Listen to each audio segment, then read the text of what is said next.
Today we'll discuss one important topic, popliteal fossa. Okay, this comes in your theory, long question. Okay, popliteal fossa is very important. Also important for your viva and OSPE. Okay, so popliteal fossa, it is also known as knee pit. It is a diamond-shaped shallow depression. See here, this is diamond-shaped shallow depression located behind the knee joint. It corresponds to the cubital fossa of the forearm. Cubital fossa you have seen in the front of the forearm, front of the elbow joint. Okay, so it corresponds to popliteal fossa corresponds to cubital fossa of the upper arm. Okay, so and it becomes prominent in the semi-flexed position of the knee. What are the boundaries? Boundaries of the popliteal fossa is very important. So see, there are four boundaries. See, this is a diamond-shaped space. So four boundaries: superomedial, superolateral, inferomedial, inferolateral. Superomedial boundary is formed by the semitendinosus and semimembranosus. Superolateral boundary by the biceps femoris. Inferomedial boundary formed by the medial head of gastrocnemius and inferolateral boundary by lateral head of gastrocnemius and a small muscle that is plantaris. Okay, so these are the boundaries of the popliteal fossa. Understood? Okay, so now we are going to the roof of the popliteal fossa. Roof is the posterior or superficial wall.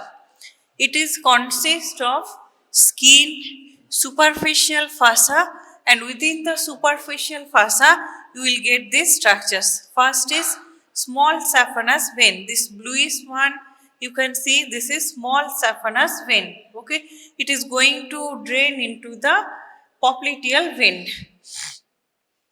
Next, you will get three cutaneous nerves. These are branches of terminal part of posterior cutaneous nerve of thigh, posterior division of medial cutaneous nerve of thigh, and peroneal or sural communicating nerve. So, these are the cutaneous nerves. You can see this is sural communicating nerve. This one is posterior cutaneous nerve of thigh, and here is the posterior division of medial cutaneous nerve of thigh. All these are located in the superficial fossa or roof of the popliteal fossa. Okay. And next you will see the deep fossa. After the superficial fossa, there is deep fossa, and this fossa protects the underlying structures. Okay. Next, we are going to the floor. Floor is the anterior or deep wall of the popliteal fossa. Floor of the fossa is formed from above downward by these structures. First, you can see this is forming the floor. Popliteal surface of the femur, capsule of the knee joint. The green one is capsule of the knee joint, and here in the popliteal surface of femur, this popliteal pad of fat and within which lymph nodes are also embedded. The oblique popliteal ligament just beneath just in front of the capsule is the ligament. Next is fossa covering the popliteus. See, this is popliteus muscle, and the green colored one is the fossa covering the popliteus. So all these structures are forming the floor from above downwards. Okay. So see here, this is the space. Here the oblique popliteal ligament have been shown. This capsule, overlying the capsule is the oblique popliteal ligament. This one, okay. And here is the fossa covering the popliteus. This muscle is popliteus muscle. This green colored fossa is covering the fossa covering the popliteus. Okay, so these structures are forming the floor. So popliteal surface of the femur, capsule of the knee joint, oblique popliteal ligament, and fossa covering the popliteus muscle. This one is popliteal muscle. So all these are forming the floor of the popliteal fossa. Floor, or this is the anterior or deep wall. So this is the summarization of the boundaries. So boundary, superomedial boundary formed by these two muscles, semitendinosus, semimembranosus. Superolateral boundary formed by the biceps femoris. Inferomedial boundary by medial head of gastrocnemius. Inferolateral boundary, lateral head of gastrocnemius. Next, roof is formed by this structure: skin, superficial fossa, branches of posterior cutaneous nerve of thigh and medial cutaneous nerve of thigh, peroneal or sural communicating nerve, and the deep fossa.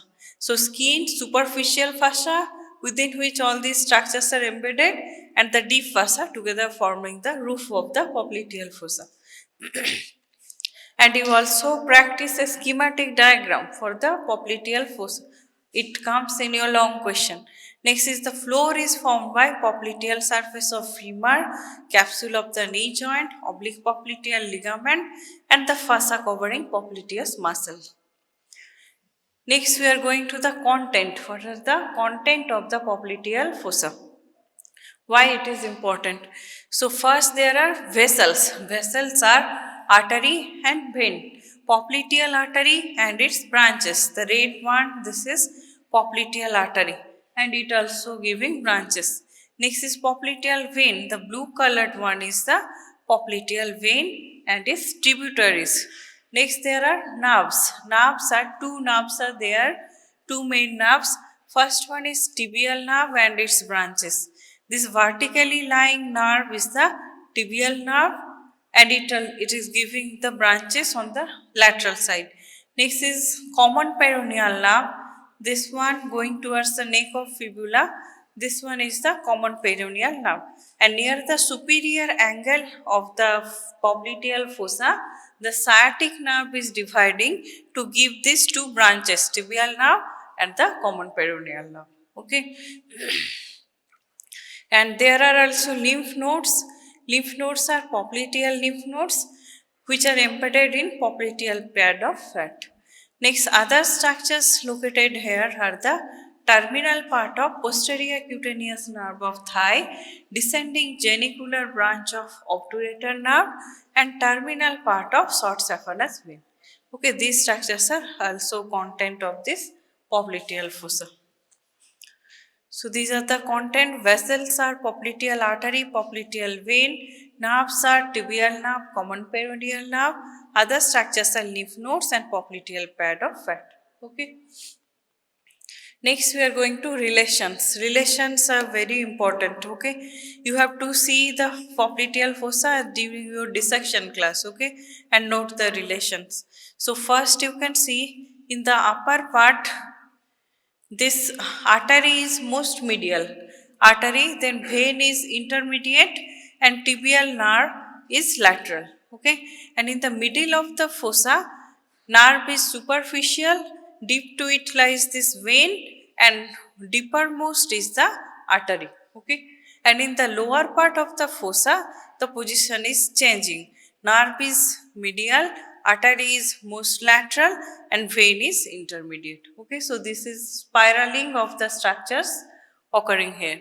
So relations of popliteal artery, popliteal vein, and tibial nerve is important, and the popliteal artery is crossed superficially, that is posteriorly, by the popliteal vein and by the tibial nerve from lateral to medial side. You can see here this artery is crossed by tibial nerve and vein from lateral to medial.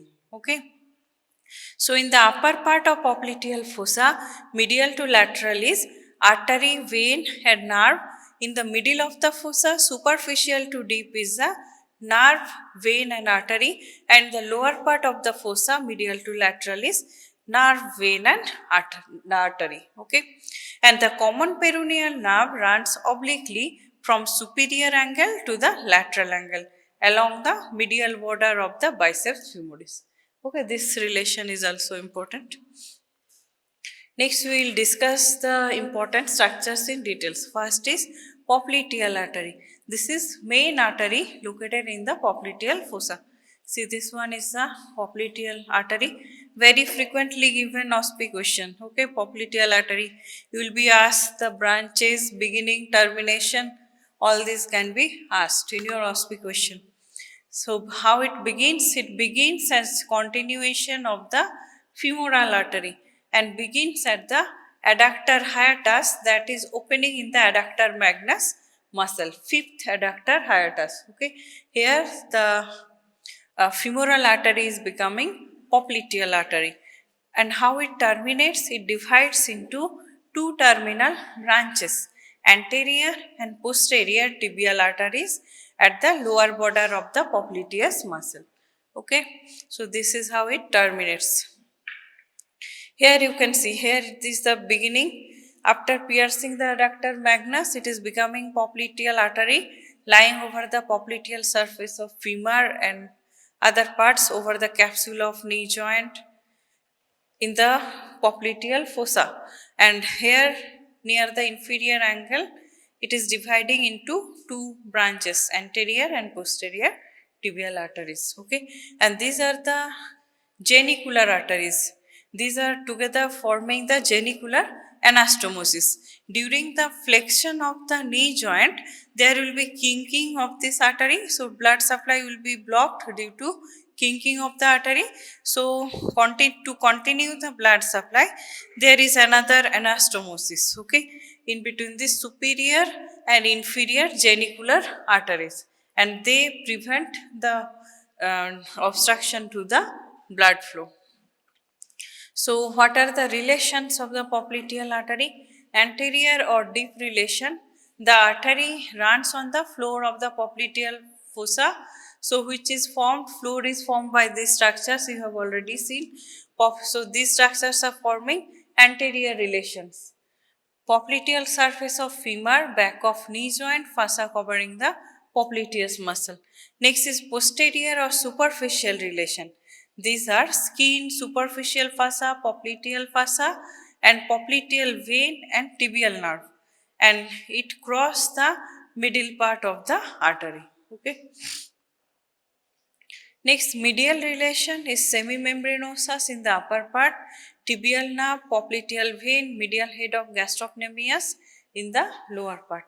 And lateral relation is biceps femoris, popliteal vein, tibial nerve in the upper part, plantaris and lateral head of gastrocnemius in the lower part. Okay.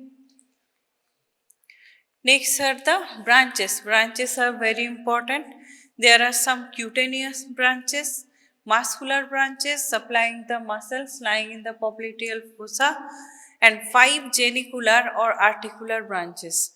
These are as follows: superior medial, here superior medial, superior lateral, inferior medial, inferior lateral, and the middle genicular artery. So these 5 branches are coming from popliteal artery. Okay. The middle genicular artery pierces the oblique popliteal ligament of the knee and supplies the cruciate ligaments and synovial membrane of the knee joint. And the medial and lateral superior genicular arteries wind around the corresponding condyles of the femur deep to the hamstring muscles. And the medial and lateral inferior genicular arteries, they wind around corresponding tibial condyles and deep to the collateral ligaments. And these arteries form the anastomosis around the knee joint. Okay, this also comes in your short note, anastomosis around the knee joint. Okay. Next, we are going to some clinical aspects. First, popliteal pulse. Popliteal artery is difficult to palpate as it lies deep and covered by strong popliteal fossa. To palpate the popliteal pulse, you have to flex the knee to relax the popliteal fossa and the hamstring muscles and feel the pulsation by pressing deep against the lower part of femur. Okay, so you palpate with these 3 fingers at the lower part of femur, deep palpation. Okay, here, and you place the knee at semi-flexed position. Okay, in flexed position. An absence of popliteal pulse indicates compression of the femoral artery. Okay, so femoral artery distally continues as popliteal artery. So if there is blockage in the femoral artery, blood supply to the popliteal artery is lost That's why there will be absent of popliteal pulse. Okay. Next is popliteal artery hemorrhage. Trauma to the popliteal artery, mostly due to knee dislocation, leads to popliteal artery hemorrhage. Next is popliteal artery entrapment syndrome. Popliteal artery runs and variations in the origin of gastrocnemius may lead to popliteal artery entrapment syndrome. It produces intermittent claudication, and that is pain due to insufficient blood supply in the leg. Okay. Next is popliteal artery aneurysm. Abnormal dilatation of the popliteal artery is known as popliteal artery aneurysm. See this dilatation, you can see this is aneurysm. Most common of the aneurysm of the peripheral vessels, accounting for 85% cases of aneurysm occurs in the popliteal artery. Okay, and other common site of aneurysm is Bailey's aneurysm, occurs in the circle of Willis of the brain. Okay, blind the blood supply of brain, you will read circle of Willis. There also aneurysm commonly occurs. Okay, and presents as a pulsatile midline swelling in the popliteal fossa. Next is Baker's cyst or popliteal cyst. This is very commonly you will get cases of Baker's cyst. Okay, the synovial membrane of the knee joint pouches out posteriorly in the popliteal fossa, so and forming a cyst that is known as Baker's cyst. This is synovial cavity of knee joint, the green colored portion. From here, a outpouching is occurring and forming the Baker's cyst in the popliteal fossa. So, what is Baker's cyst? It is fluid-filled swelling synovial bursa that lies deep to the tendon of knee joint through the fibrous capsule. Okay. So this is summarization of popliteal artery. It begins as continuation of femoral artery at the fifth adductor hiatus, and it terminates by dividing into anterior and posterior tibial arteries at the lower border of the popliteus muscle. And these are the relations: anterior relation, floor of popliteal fossa; posterior relation, skin, superficial fossa, deep fossa; medial relation is semimembranosus, medial head of gastrocnemius; lateral relation is biceps femoris, plantaris, lateral head of gastrocnemius; and branches are cutaneous branches, muscular branches, and 5 genicular branches.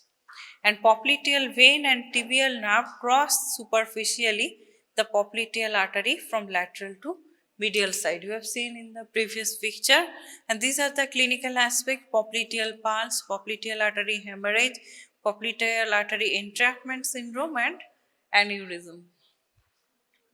Next, we are going to popliteal vein. So it is formed at the lower border of popliteus muscle. Where the artery is ending, vein is formed here. Okay. So at the lower border of popliteus, this is here it is formed. This point is very important. This is also given in your OSPI question, where the vein is formed, where it is draining. All these will be asked. So popliteal vein is formed at the lower border of popliteus muscle by fusion of veni comitatus of anterior and posterior tibial arteries in the lower part of popliteal fossa. It crosses the popliteal artery along with the nerve superficially, and how it terminates: popliteal vein continues as femoral vein as the at the adductor hiatus. Okay. Next, we are going to the tributaries. Two tributaries, small saphenous vein and the veins corresponding to the branches of popliteal artery. So these are the tributaries of the popliteal vein. And veni comitatus of anterior tibial artery and posterior tibial artery. These are also tributaries of popliteal vein. Anterior and posterior tibial artery was branch of popliteal artery, terminal branches. And here the corresponding veins are tributaries of the popliteal vein. Okay. Next, we are going to tibial nerve. Tibial nerve is major nerve supplies the posterior compartment of leg. The yellow colored one is the tibial nerve. Root value is ventral primary rami of L4, L5, S1, S2, S3. And its course, it is the largest terminal branch of the sciatic nerve, runs vertically downward in the popliteal fossa from its superior to inferior angle, and it crosses superficially the popliteal vessels from lateral to medial side, and lower down it continues in the posterior compartment of the leg. Okay, this is tibial nerve, course of the tibial nerve. What are the branches? It has muscular branches, cutaneous branch, articular branches. Muscular branches are supplying the medial and lateral head of gastrocnemius. This is schematic presentation of tibial nerve. You can see these are the muscles being supplied. Medial and lateral head of gastrocnemius, plantar is here, it is soleus, tibial is posterior, flexor digitorum longus, flexor hallucis longus. All these are muscles of the leg, posterior compartment of leg. Cutaneous branches are sural nerve that supplies the skin of lower half of back of leg. See, this one is the sural nerve supplying the lower half of the back of leg and the lateral border of the foot till the tip of little toe. Okay. Next is articular branches. These are the articular branches, three: superior medial genicular, middle genicular nerve, and the inferior medial genicular nerve. Okay. So these are the genicular branches, three branches. Next, so this is summarization of tibial nerve. Silence.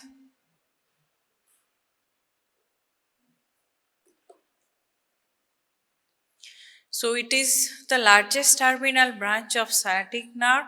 Root value is L4, L5, S1, S2, S3. How it terminates? Runs vertically downward from superior to inferior angle of popliteal fossa, crosses the popliteal artery and vein from lateral to medial superficially. These are the branches, muscular branches to gastrocnemius, plantaris, soleus, popliteus. Cutaneous branch is sural nerve. Articular branches are three: superior medial, middle genicular, inferior medial genicular. Okay. So the nerve to popliteus winds around the lower border and supplies it from its deep or anterior surface. This is asked in your viva. Okay. From which surface nerve to popliteus is supplying, viva and MCQ. All the muscular branches or tibial nerve arise from its lateral side except the nerve to medial head of gastrocnemius. Okay, and that arises from its medial side. Hence the lateral side of tibial nerve is surgically unsafe. Okay, this is one explained why question. Why lateral side of tibial nerve is surgically unsafe? Because all the branches are coming out from the lateral side of the tibial nerve, whereas the medial side is surgically safe. Okay, and the middle genicular nerve pierces the oblique popliteal ligament along with middle genicular artery and supplies the interior of the knee joint.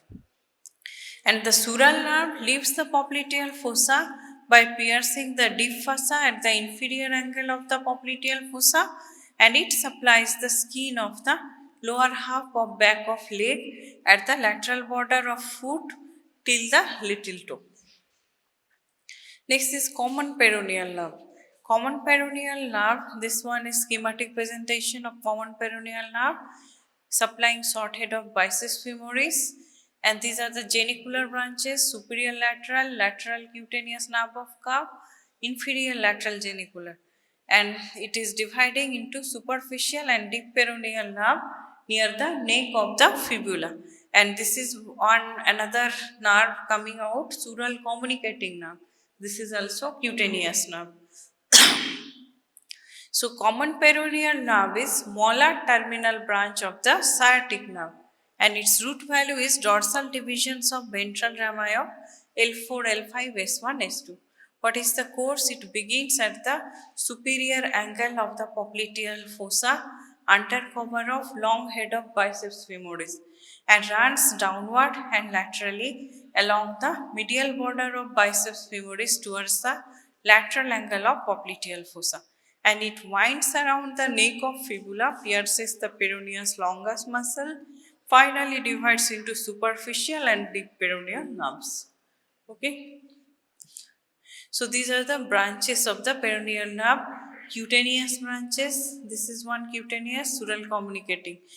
Lateral cutaneous nerve of calf and sural communicating nerve.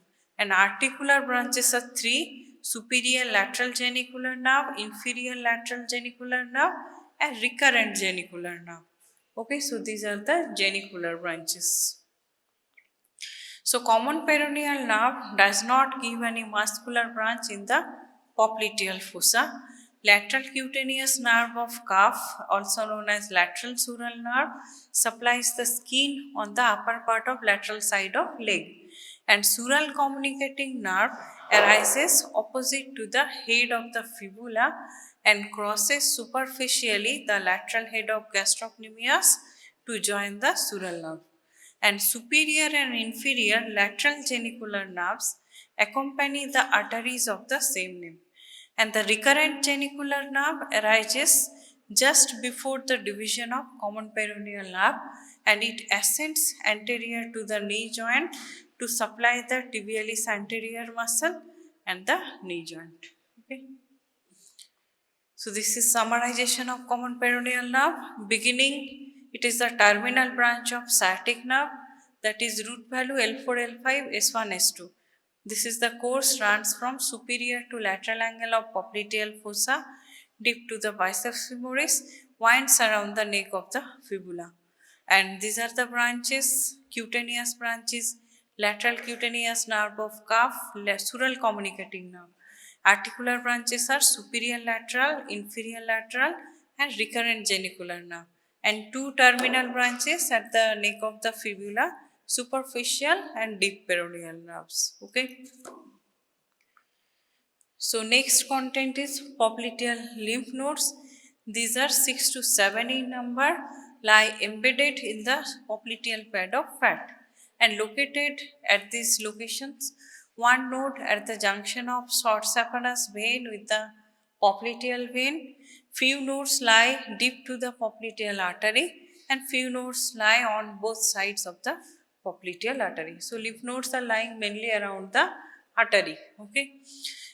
Area of drainage is back and lateral side of the calf of the leg, sole of the foot and the knee joint. And these nodes drain the lymph to the superficial and deep inguinal nodes. Okay. And popliteal lymphadenopathy is one clinical aspect, may occur due to abscess or local infection or melanoma. Okay. And this is anastomosis around the knee joint. You can see here is the superior lateral genicular, superior medial genicular, inferior lateral genicular, inferior medial genicular, and the middle genicular. All these branches are coming from the popliteal artery. Okay, and other branches coming from the anterior tibial artery. This is anterior and posterior recurrent branches. Okay, and here is circumflex fibular branch of posterior tibial artery and this branch descending branch of lateral circumflex femoral artery. All these are taking part and this descending genicular artery. All these are taking part in formation of anastomosis around the knee joint. You prepare this as a short note and practice this diagram. Okay. So anastomosis around knee joint comes under your short note. Popliteal artery, popliteal vein, tibial nerve, common peroneal nerve, all those are important for your OSPI question. Okay. And popliteal fossa, you prepare as a long question. Its boundaries, contents, shortly 1-2 lines for each of the contents you prepare.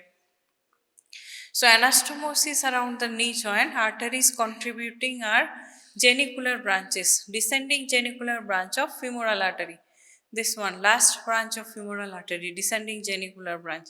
Superior medial genicular, superior lateral genicular, inferior medial genicular, inferior lateral genicular, and middle genicular artery. These five are coming from the popliteal artery. Okay. Next is descending branch of lateral circumflex femoral. Here, descending branch of lateral circumflex femoral artery, anterior tibial recurrent and posterior tibial recurrent. Both are branch of anterior tibial artery. And circumflex fibular artery, this is branch of posterior tibial artery. So all these are together forming the genicular anastomosis. Okay, understood? Okay, that's all. Any queries from this topic? And clinical aspect comes in your explain why. Okay, popliteal artery aneurysm, popliteal pulse. Okay, why the lateral aspect is unsafe, medial aspect is safe for the tibial nerve, like this. This is comes in your explain why question. Okay, understood? Any queries from this topic? And this will also come in your dissection. In dissection, you will see popliteal fossa. Okay, understood?